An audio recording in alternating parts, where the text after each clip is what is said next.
Two men were dragging his daughter into the dark. And the only person who stepped forward to stop them was a heavy-set man in gray sweatpants, standing under a broken streetlight at the end of a South Side Chicago block, looking like he had just come outside to check if it was going to rain. The men laughed when they saw him. Then one of them was on the ground, and nobody in that alley understood how it had happened. The man in the gray sweatpants looked at the one still standing. His voice came out low and flat and absolutely certain, the way a door sounds when it locks from the outside. "Go get Deshaun. Tell him Marcus Carter wants a word." 2 words. 1 name.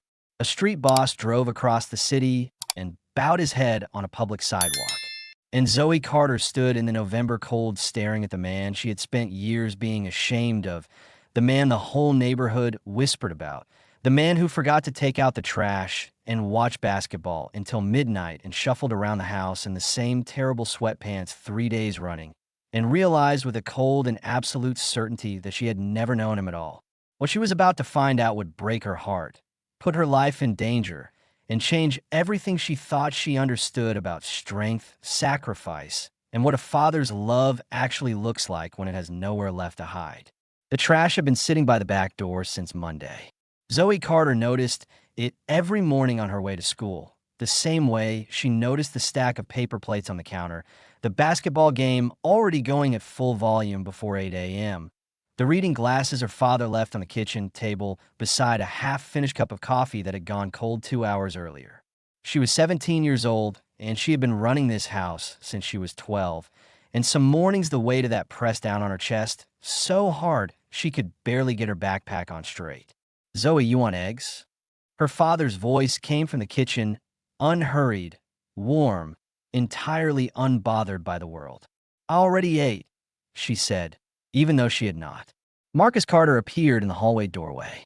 He was a large man, broad across the shoulders, with close-cropped gray at his temples and deep lines carved into a dark face that had seen more than it ever talked about. He was 54 years old, and he moved like a man who had decided somewhere along the way that urgency was a young person's problem. "You sure?" "Made plenty." "Dad, I have to go." He nodded slowly, with that particular patience of his that had always made Zoe feel vaguely guilty for being in a hurry. She grabbed her jacket off the hook and was out the door before he could say anything else. On the corner of Maple and 63rd, Mrs. Henderson was walking her little dog the way she did every morning, and she looked up at Zoe with the tight, careful smile of a woman sitting on an opinion she was too polite to say out loud. Zoe knew exactly what that opinion was. She had heard it through the kitchen window the previous summer, Mrs. Henderson on her porch with 2 other women, voices low and satisfied. "That Carter man, home all day, every day, does absolutely nothing. I do not know how that girl manages." Zoe had pressed her back against the wall and held her breath and felt something small and sharp move through her that she had not been able to name at the time. She can name it now. It was the particular shame of loving someone you've been taught to see as a failure. She managed because she had to, because her mother was gone, because Marcus Carter, for reasons Zoe had long since stopped asking about, seemed content to let the current of the world move around him while he stayed still. Diana Carter had died when Zoe was 9 years old. A car accident, her father had told her. A wet November road, a truck, and then just the 2 of them left in a house that smelled like her mother's perfume for 2 full years before it finally faded. Zoe had cried until she was hollow, and then she had learned to grocery shop and cook and remind her father about the electric bill, and somewhere inside all of that necessary competence, she had also learned, quietly and thoroughly, not to ask too many questions. She told herself she was fine with this arrangement. She told herself this every single day. She was not fine with it. It was a Friday evening in November, the kind of cold that comes off Lake Michigan and does not negotiate, when Zoe stayed late at the library finishing a paper on the civil rights movement. By the time she stepped outside, the sky was already a deep flat gray, and the temperature had dropped 10 degrees since afternoon. She had her headphones in and her hood pulled up, and she was thinking about nothing in particular when she became aware, gradually and then all at once, that the footsteps behind her were keeping exact pace with her own. She took one earbud out. 2 men, late 20s, one in a red jacket, one in black. She did not recognize either of them, but she recognized the way they were moving, the loose-limbed, unhurried confidence of men who had already decided that this stretch of sidewalk belonged to them tonight and were simply waiting for her to understand that too. Hey, slow down. Zoe kept walking. Joe, I said slow down. She was 3 blocks from home. She was running the math in her head, calculating the distance, the nearest lit window, the odds of anyone hearing her if she screamed, when a hand closed around her wrist and swung her around hard.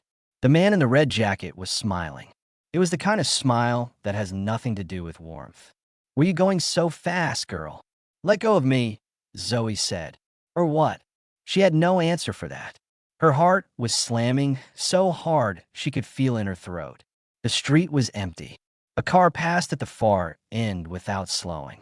She was still searching for something to say or do when she heard footsteps on the sidewalk and a voice that was as familiar to her as her own name. Hey, let her go. Marcus Carter was standing 20 feet away under a streetlight.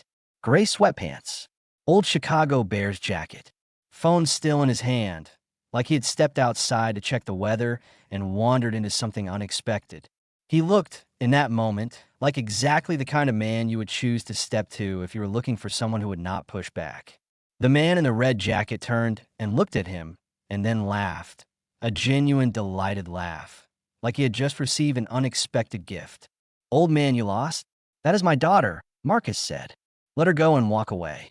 I will not ask twice. You will not ask twice. Red jacket repeated it slowly, savoring it. He looked back at his companion. Kev, you hear this, old man?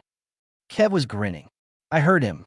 The humiliation that moved through Zoe in that moment was so complete and so physical that she felt it in her knees.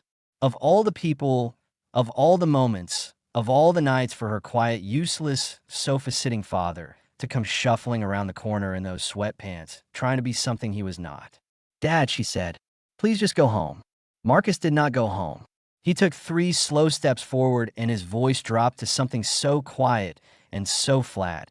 It seemed to come from a place below sound, from somewhere bedrock deep.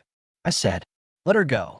Something in those words made the man in the red jacket smile, develop a fracture.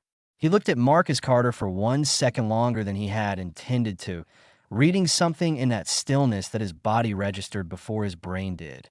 Then he made the last mistake of his evening. He released Zoe's wrist, drew his arm back, and swung his fist directly at Marcus Carter's face. What happened next was over in less time than it takes to blink twice. The man in the red jacket was on the concrete. Marcus Carter was standing in exactly the same spot, in exactly the same posture, his breathing completely undisturbed, like he had simply waited for a light to change, and it had changed. Kev had gone absolutely still. Marcus looked at him with an expression that contained no anger, no satisfaction, nothing at all except a kind of patient certainty. Go get Deshaun, he said. Tell him Marcus Carter wants a word. Deshaun Williams arrived in 11 minutes. A black SUV rolling slow around the corner, doors opening, 2 men staying by the vehicle while Deshaun walked forward alone. He was a large man in a long coat with the measured stride of someone for whom every room is a room he has already claimed. He had been running these streets since before Zoe was born, and his name was one of those names that people in the neighborhood said carefully the way you speak around something sharp. He walked toward Marcus Carter and stopped. For a long moment, Deshaun Williams looked at this man in gray sweatpants under a streetlight, and something moved across his face that Zoe had never seen move across Deshaun Williams's face before. It was recognition, and underneath the recognition, something that looked very much like reverence. Deshaun Williams bowed his head. Not a nod, a bow. Deliberate, unhurried, and completely unmistakable. Mr. Carter, he said quietly, I did not know it was you. I am sorry. This will not happen again. Zoe's mouth was open. I know it will not, Marcus said. See to your man on the ground. Deshaun spoke 2 words to the man behind him, then moved to collect Dre, who was sitting up on the sidewalk with the expression of someone who has just had a fundamental assumption about the world corrected in a very uncomfortable way. Kev was already gone.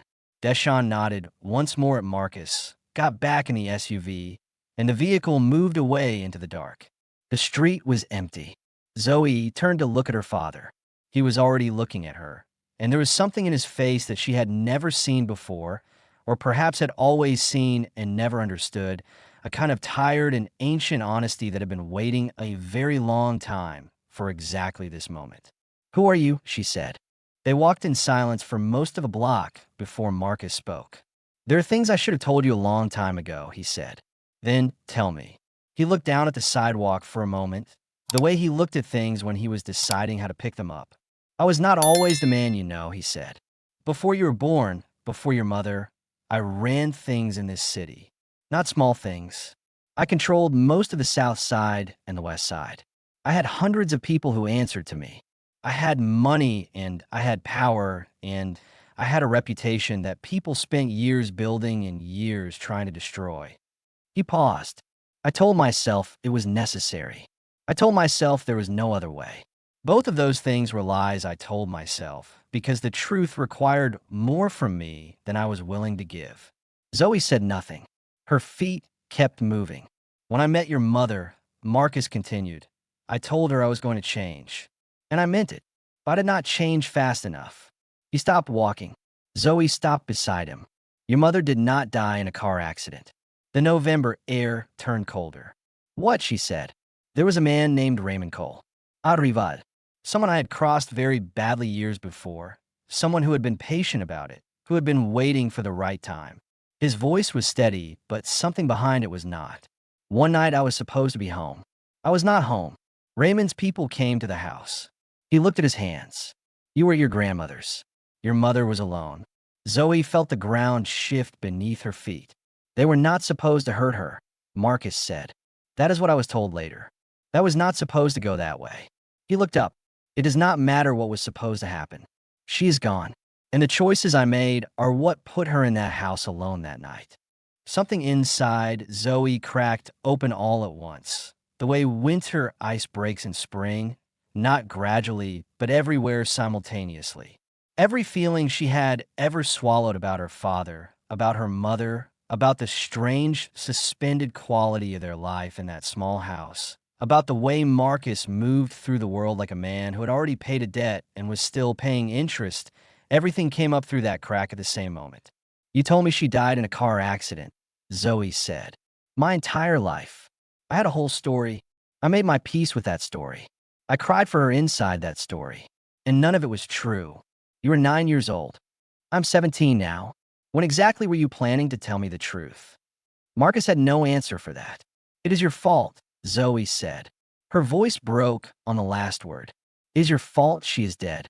You and your world and your reputation and all of it. It took her away and left me with you, and you could not even give me the truth about it. Zoe, do not." She stepped back. "Do not touch me right now." She turned and ran into the dark, and Marcus Carter stood under the streetlight and watched her go. And he did not call after her, because he understood, with the complete and devastating clarity of a man who has learned to be honest about the things he deserves, that she was right. She stayed at her friend Amara's for 2 nights, then a different friend's couch for a 3rd night, then a 24-hour diner for most of a 4th day, nursing coffee and staring at nothing, because she did not know where else to be. Her phone showed 47 missed calls from her father. The messages were variations on a single theme. "Where are you? Please just tell me you are safe.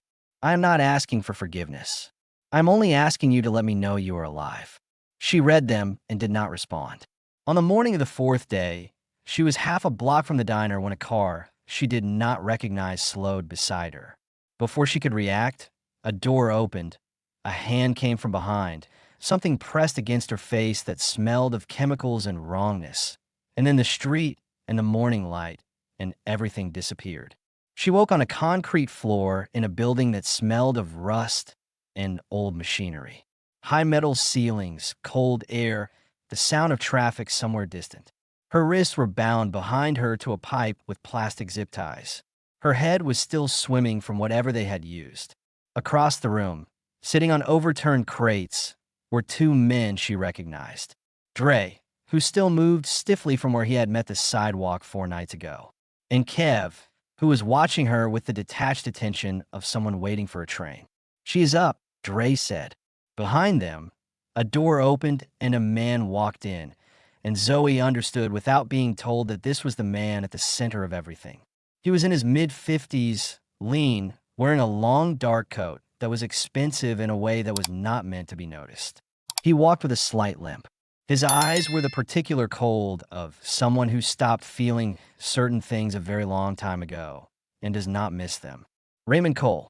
He looked at her briefly, with less emotion than he might have shown a piece of furniture, then checked his watch. "He will be here within the half hour," he said. "Be ready." Marcus Carter drove through the dark at speeds that had nothing to do with caution. The address had arrived as a text from an unknown number with 2 words beneath it: "Come alone." He was going to come alone. There was no negotiation happening in his mind, no calculation of risk, no voice of reason making the case for patience. There was only the address on his phone and the knowledge that his daughter was at that address, and the 8 years he had spent choosing quiet and choosing ordinary and choosing to be the man on the couch instead of the man he used to be had all been done for her, only ever for her.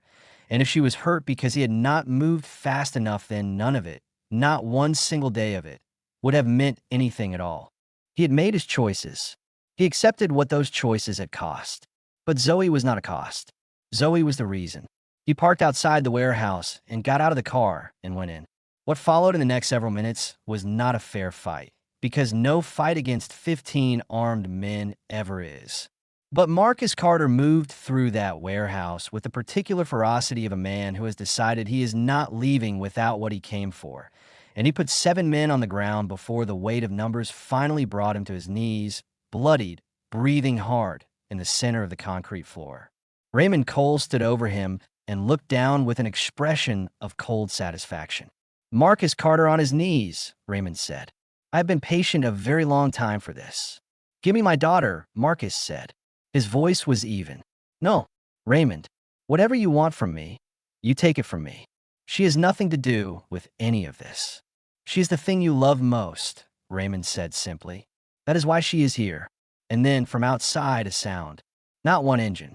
Many engines. A deep rolling percussion that built from a distance, growing louder, until the metal walls of the warehouse began to vibrate with it. Headlights swept across the high windows. Then more headlights. Then more still. Every person in the warehouse stopped moving.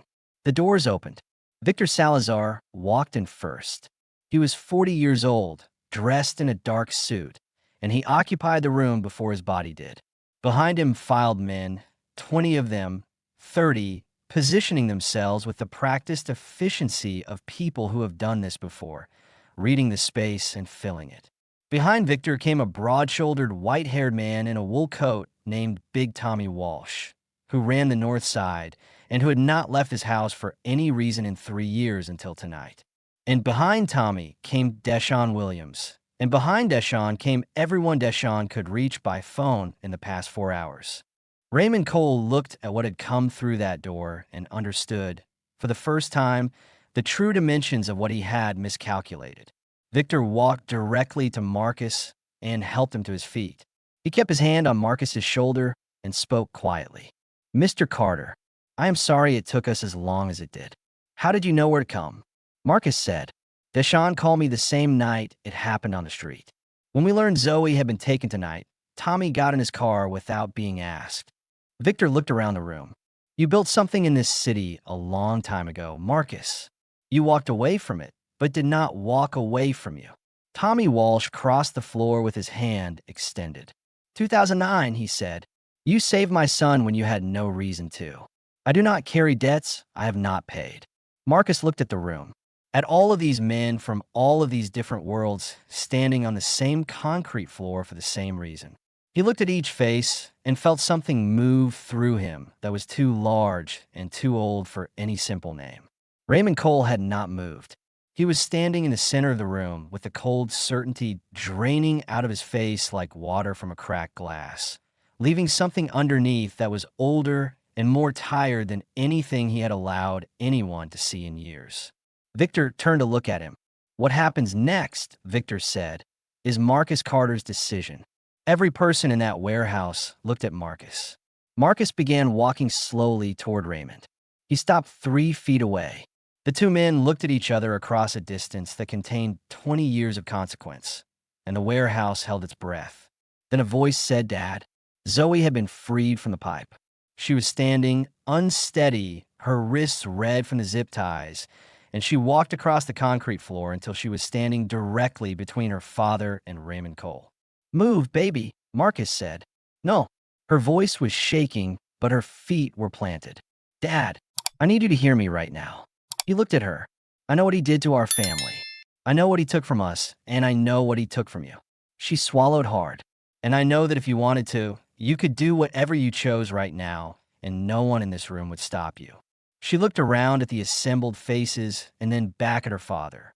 "But you told me something once when I was little. You said the difference between a man and an animal is that a man can decide what to do with his anger." Her eyes were bright with tears she was not letting fall. "Dad, did she did?" The silence in that warehouse was the most complete silence Zoe had ever been inside. Marcus Carter stood in the center of it for a long time. He looked at Raymond Cole. He looked at the face of the man who had taken Diana from them, who had stolen the specific gravity that holds a family together, who had left a 9-year-old girl to grow up figuring out how to run a household because her father was too broken and too guilty to do it himself. He looked at all of that, and then he said to Victor in a voice that was very quiet and very final, "Call the police. This man and his people go through the law." He turned away from Raymond Cole. Raymond Cole did not move for a long moment. When he finally spoke, his voice was stripped of everything that had been in it all evening, the coldness and the patience and the long nerve satisfaction. What was left was the voice of a man who had spent decades building a structure to live inside of and was standing in the rubble of it. "I am sorry," he said, "about your wife." He was not looking at anyone in particular. "I told myself for years that it was the life, that she was a consequence of the choices your family made." A long pause. "She was a person, and I am sorry." Nobody answered him. Marcus put his arm around Zoe's shoulders and walked toward the door, and she walked with him, and the warehouse, with all of its assembled weight, fell behind them as they moved out into the cold Chicago night. They drove home through the gray pre-dawn light of the South Side. The city moved past the windows, gas stations, and apartment buildings and corner stores beginning their morning routines, the ordinary machinery of a day starting up all around them. "I owe you a real explanation," Marcus said. "The whole truth." "I know," Zoe said. "I made choices when I was young that I'm not proud of. I made them because I told myself there was no other way, and that was a lie. There are always other ways. The other ways just cost more." He kept his eyes on the road. "After your mother was killed, I had 2 paths in front of me. I could go back into everything I had built and make sure that everyone who had ever moved against me understood the full cost of that. Or I could leave all of it behind completely and make whatever time I had left into something that might give you a chance at a different kind of life." He was quiet for a moment. "I chose you. I want you to know clearly that I chose you. It was not easy. There were mornings when it cost me more than I knew how to carry. But you deserved something I had never been able to build for myself, which was a life that was not built on fear." Zoe was watching the side of his face. "That is why you always seemed like you were containing something," she said slowly.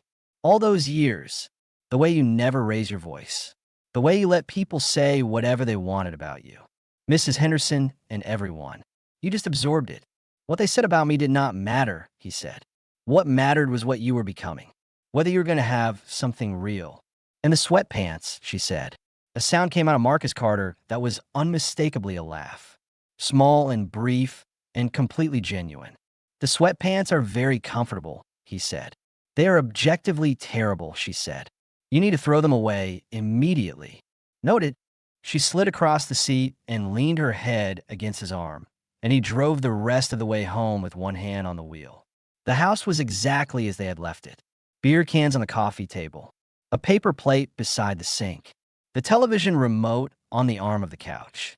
Morning light coming through the kitchen window at the particular angle it came at this hour, long and gold, making the dust in the air look like something worth keeping.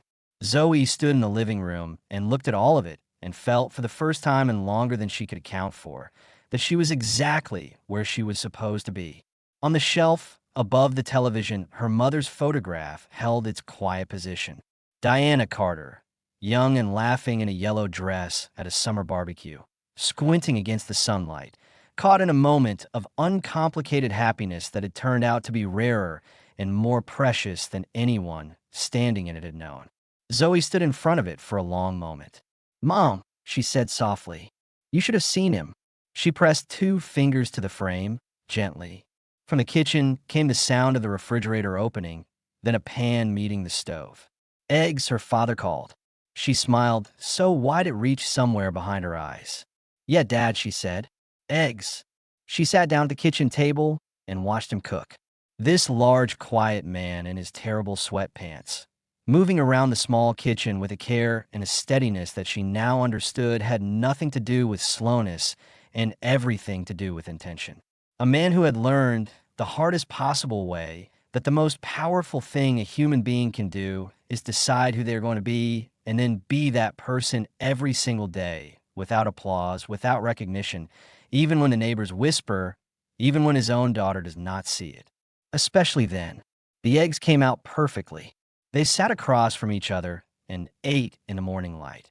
And outside the neighborhood was beginning its day, and somewhere across the city Raymond Cole was sitting in a room answering questions he had avoided for 2 decades, and Deshaun Williams was back on his block, and Victor Salazar was home with his family, and Big Tommy Walsh was driving north across a bridge with the particular satisfaction of a man who has paid a debt he has been carrying for 16 years. None of them needed anything from Marcus Carter this morning. He had already given them what mattered years ago without making any noise about it. There are people who carry their strength loudly, who make sure every room understands exactly what it is standing in the presence of, who measure their own worth in the fear or admiration of others. And that kind of strength is real in its way. It exists. The world is full of it. And then there are people like Marcus Carter, people who one day look at everything they have built and everything it has cost and make the quietest and most radical decision available to a human being: to stop, to walk away, to take all of that capacity and all of that history and use it for the one thing that actually deserves it. Not power, not reputation. A 17-year-old girl who needs someone to make sure the lights stay on and the refrigerator is stocked, and that when the world comes for her, which it will, because the world always comes, there is someone standing between her and it who has already met the worst the world has to offer and is still standing. That is not weakness sitting on that couch. That is a man who fought his way to the most important understanding a person can arrive at. That real strength is not the thing the room witnesses. Real strength is the choice you make every morning when no one is watching. It is waking up and deciding, again, to be something better than what you were. Marcus Carter had been making that choice every single day for 8 years. His daughter finally knew it, and sitting across a small kitchen table in the South Side morning light, eating eggs that came out perfectly, that was more than enough. Thank you for following this story. Let us know in the comments below. If this story has moved you and you would like to stand with us in bringing more voices of truth and hope to light, please consider supporting our work. Even the smallest gift helps us continue creating and sharing these powerful stories. You can find the donate link in the description. And of course, do not forget to subscribe so you will not miss the next chapter we are preparing for you.